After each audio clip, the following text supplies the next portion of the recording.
Contact light. Okay, engine stop. ATA at a descent. Mode control both auto, descent engine command override off. Engine arm off. 13 is in. We copy you down, Eagle. Houston, Tranquility Base here. The Eagle has landed. Roger, Tranquility. We copy you on the ground. You got a bunch of guys about to turn blue. We're breathing again. Thanks a lot. And we're getting a picture on the TV. There's a great deal of contrast in it, and currently it's upside down on our monitor, but we can make out a fair amount of detail. Okay, Neil, we can see you coming down the ladder now. Sunday, July 20th, 1969. Around the world, nearly 1 billion people watched this moment on television as the first man from Earth prepared to set foot upon the moon. At the foot of the ladder, the LEM footbeds are only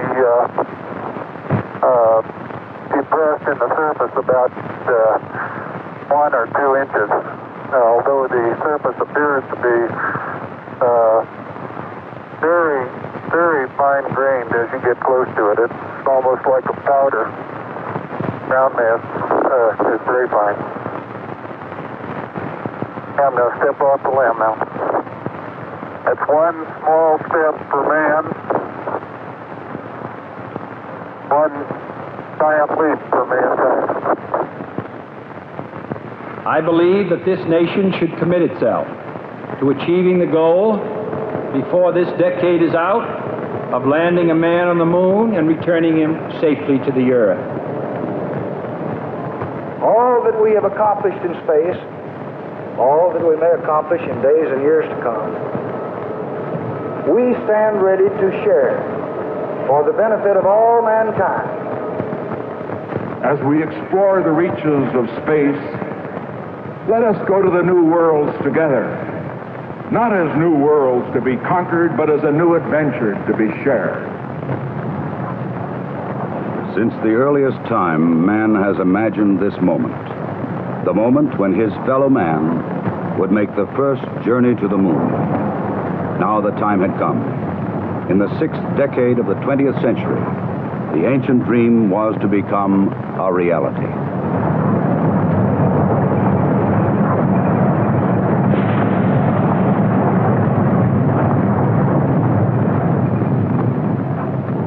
The flight of Apollo 11 was the culmination of many years of planning, working, building, and testing.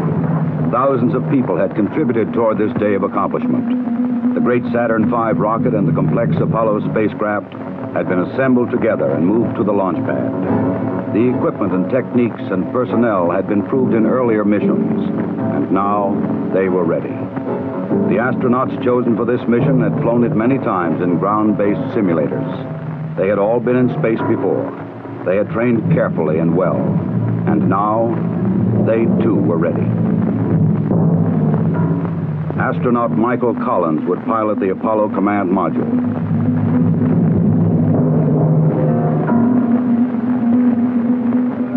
Astronaut Edwin Aldrin, Jr. would pilot the lunar module.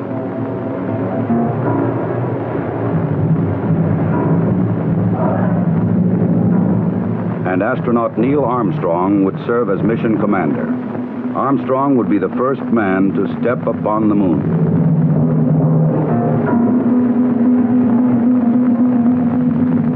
July 16th, the day had come. The moon awaited. The men rose early, ate breakfast, and dressed in their spacesuits.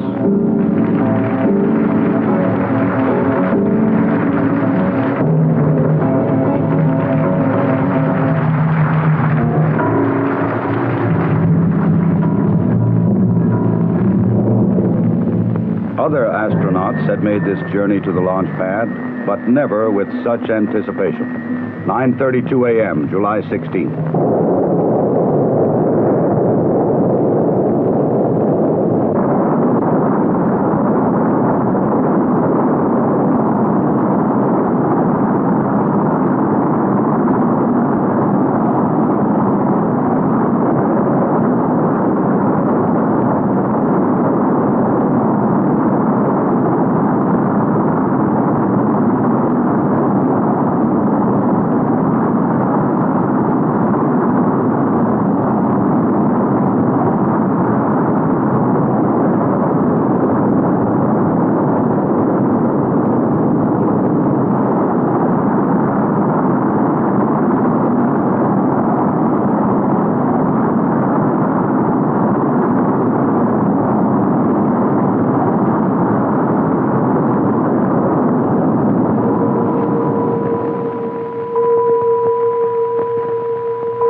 hours later, the Apollo command module moves forward to extract the lunar module from the third stage of the launch vehicle.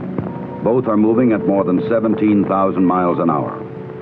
Docked together, they will sail 250,000 miles across the sea of space and into orbit around the Earth's nearest neighbor. Oh, loud and clear now, Mike, and we understand that you are docked. During the 3-day journey to the moon, the astronauts kept busy. Checklists, navigation and observation, housekeeping.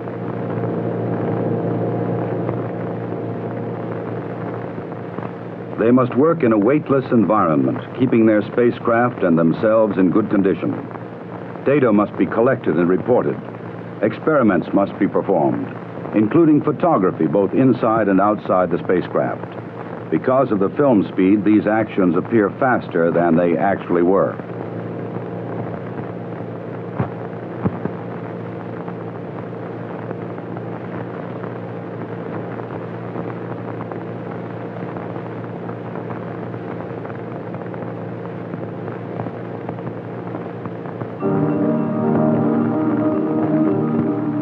July 19th.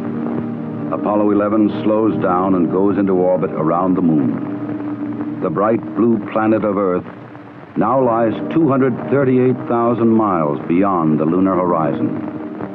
Astronauts Armstrong and Aldrin, now in the lunar module, separate from the command module.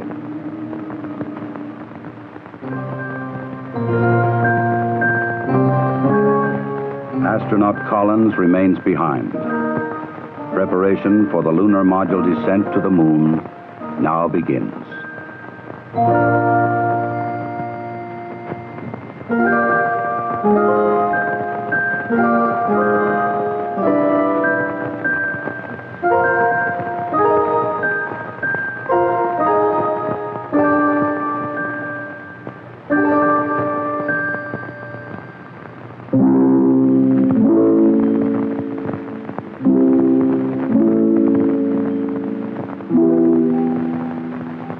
The command module assumes the new name, Columbia.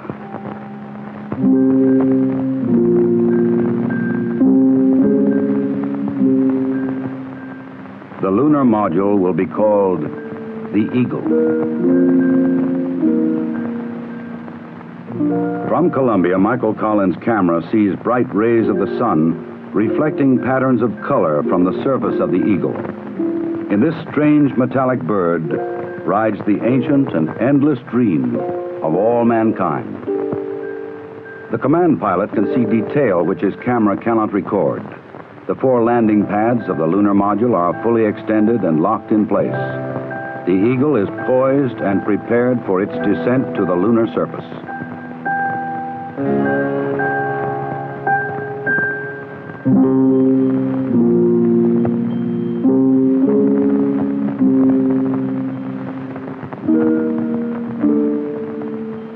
The moon landing craft rocket engine fires to slow it down and to place it on the pathway to the landing site in the Sea of Tranquility. There is tension and caution as the Eagle flies lower. Warning lights blink on as the computer tries to keep up with the demand for control data, but the status remains go. Eagle, we got you now. It's looking good, over. Roger, copy. Eagle Houston, after yaw around, angled S-band pitch, -9er, yaw, +18. Roger, you're a go to continue powered descent. You're a go to continue powered descent. Altitude now 21,000 feet, still looking very good. Velocity down now to 1,200 feet per second. You're looking great to us, Eagle. Give us a reading on the 1202 program alarm. Roger, we got you. We're going at alarm. Good radar data. We're now in the approach phase. Everything looking good. Altitude 4,200. Houston, you're a go for landing, over. Roger, understand. Go for landing. 3,000 feet. Copy. Alarm. Altitude 1,600. 1,400 feet. Still looking very good. 700 feet, 21 down. 33 degrees. 100 feet down at 19. 1201. 1201. Roger, 1201 alarm. We're go. Same type. We're go. Altitude, velocity, light. 8.5 down. 220 feet. 13 forward. 11 forward, coming down nicely. 200 feet. 4.5 down. 5.5 down. 60 seconds. Lights on. Down 2.5. Forward. Forward. That's 40 feet down 2.5. Picking up some dust. 4 forward. 4 forward. Drifting to the right a little. Good. Okay. Contact light. Okay, engine stop. We copy you down, Eagle. Tranquility Base here. The Eagle has landed.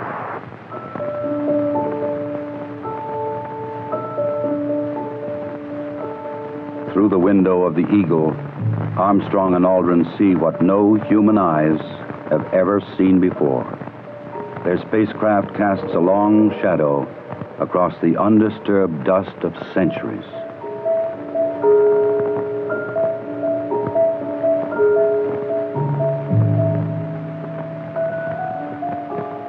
Seven hours after landing, after careful preparations for later ascent were completed, Armstrong opens the Eagle hatch and begins his climb down to the surface.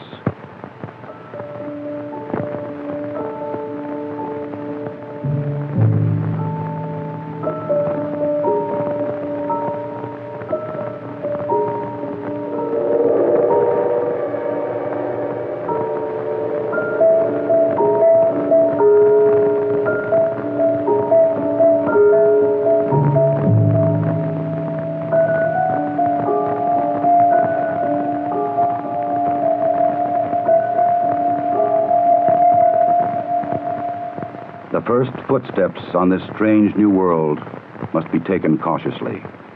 The moon has only 1/6 the gravity of Earth. The nature of its surface was still unknown.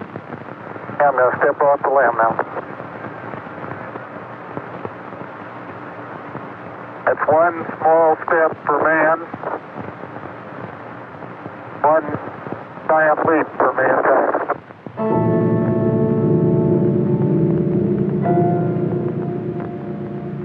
Once on the surface, Armstrong scoops up a small sample of lunar dust and rock, precaution against the possibility of an emergency takeoff.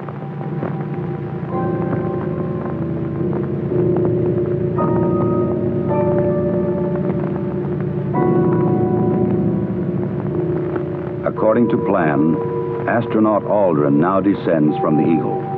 He and his equipment would weigh 383 pounds on Earth. Here, they weigh about 66 pounds.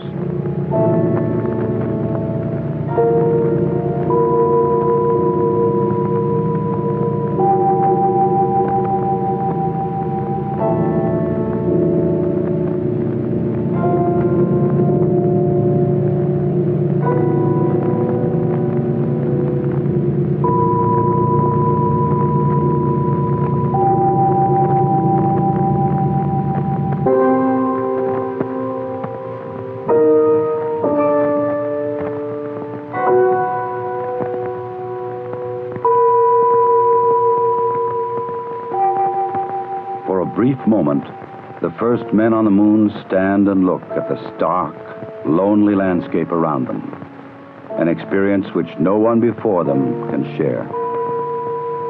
But there is much to be done in the limited time which they can stay on this airless, cloudless satellite of Earth. This sheet of metal foil traps and holds particles from the sun, the so-called solar wind, or barrage of solar energy, which constantly strikes the moon's surface. Results of this experiment will be taken back to Earth to reveal new secrets to anxious scientists.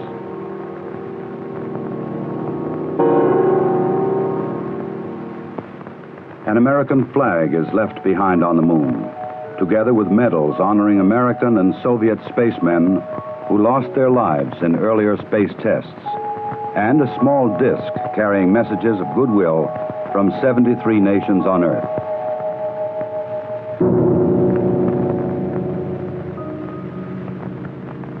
A plaque on the lunar module reads, Here, men from the planet Earth first set foot upon the moon, July 1969 AD. We came in peace for all mankind. Through a specially made television camera, viewers in many nations on Earth were able to watch the astronauts as they walked and worked on the moon. Despite the bulky spacesuits and the backpacks containing oxygen, temperature control, and communications equipment, the Apollo 11 crew found they could move easily about the surface.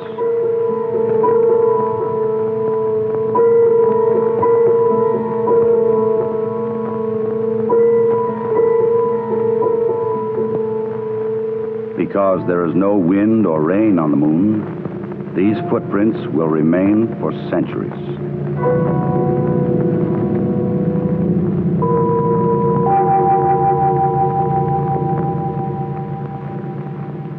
In addition to collecting rock and soil samples, the explorers leave behind a seismometer.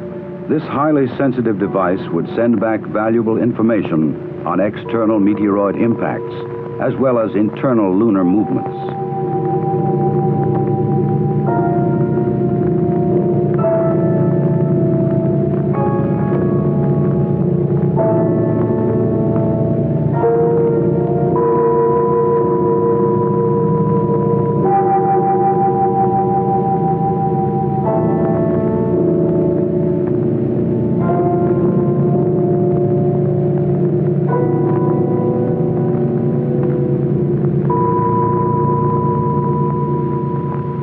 A 100-prism laser reflector would help man to measure the exact distance from Earth to Moon to an accuracy of 6 inches. These were the first of many experiments which will be taken to the Moon to provide man continuing and increasing knowledge about the Moon and the vastness of space beyond. After 2 hours and 31 minutes, the first lunar explorers had completed their research on the Moon. A night of rest in the lunar module, countdown preparations, and they were ready to come home. Tranquility Base, Houston. Guidance recommendation is pings, and you're cleared for takeoff. Roger, understand. We're number 1 on the runway. 7, 6, 5, port stage, engine arm ascent.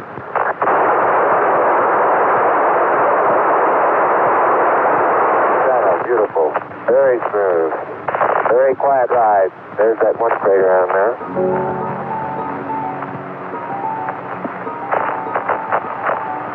1,000 feet high, 80 feet per second vertical rise. Eagle Houston, you're looking good at 2. Ping, zags, and midspin all agree. I'm going right down US1. Eagle Houston, going right down the track. Everything's great. Horizontal velocity approaching 2,500 feet per second. Roger.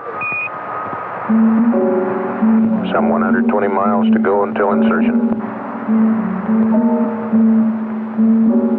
July 21st. The Eagle and its 2-man crew lifted off the Moon perfectly and climbed slowly to rendezvous and dock with the mothership, Columbia.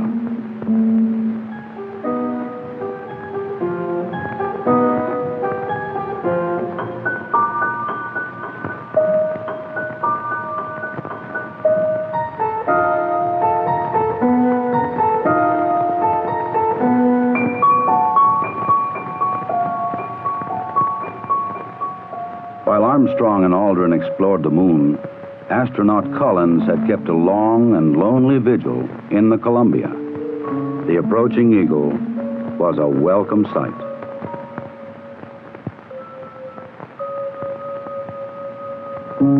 Later, the 3 men would share their reflections on this adventure with the world. I believe that from the early space flights, we demonstrated a potential to carry out this type of a mission.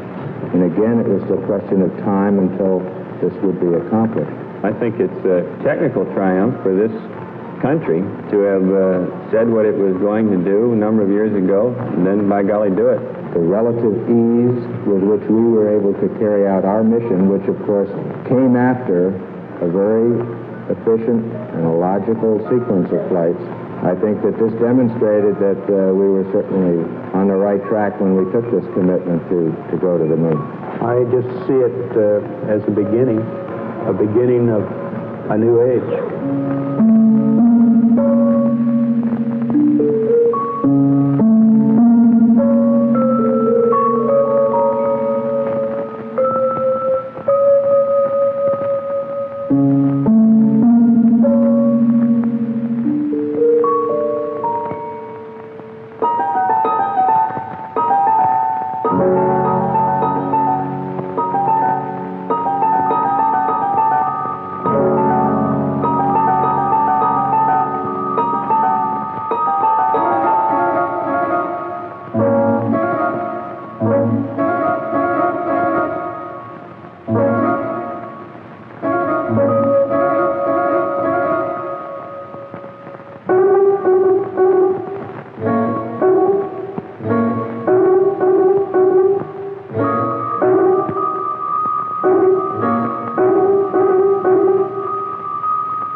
Once again, the bright blue planet of Earth rises over the lunar horizon. For those who had witnessed man's landing in the Sea of Tranquility, the moon would never again appear quite the same.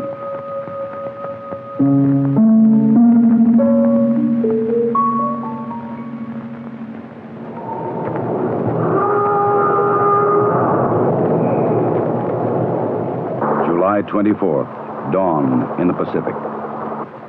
Apollo blazes across the heavens, coming back to Earth at 25,000 miles an hour.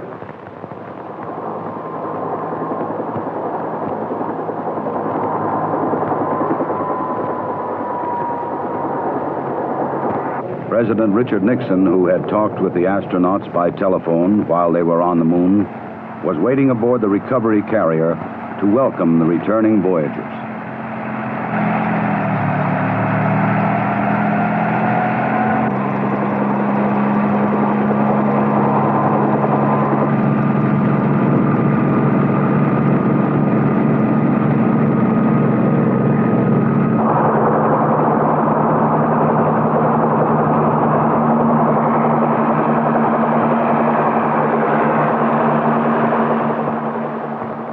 The President later expressed the nation's response to this historic mission.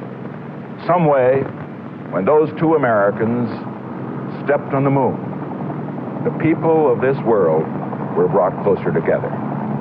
That it is that spirit, the spirit of Apollo, that America can now help to bring to our relations with other nations. The spirit of Apollo transcends geographical barriers and political differences. It can bring the people of the world together in peace. To protect against any possible lunar contamination, the astronauts put on airtight special garments before coming aboard the rescue ship.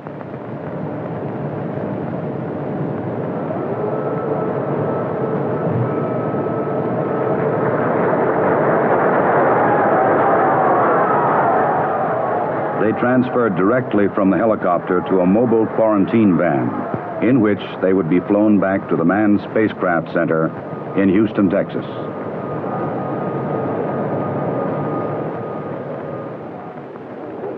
July 27th. The journey was ended. They were home again.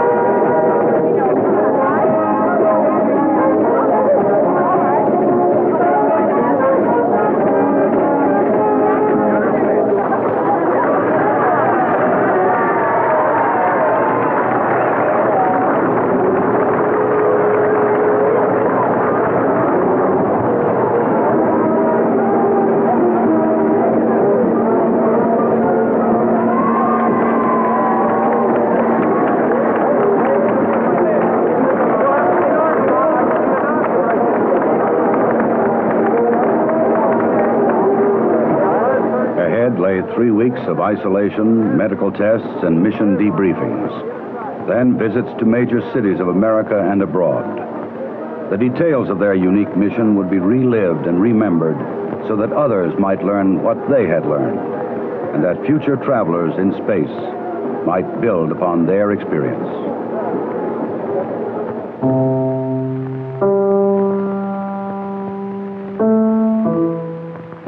The rock and soil samples brought back would be examined and analyzed by scientists in many lands. They would reveal new insights into the origin and the age and the composition of the moon, and perhaps new knowledge of the Earth as well. Already experiments left on the moon were sending back revealing new information.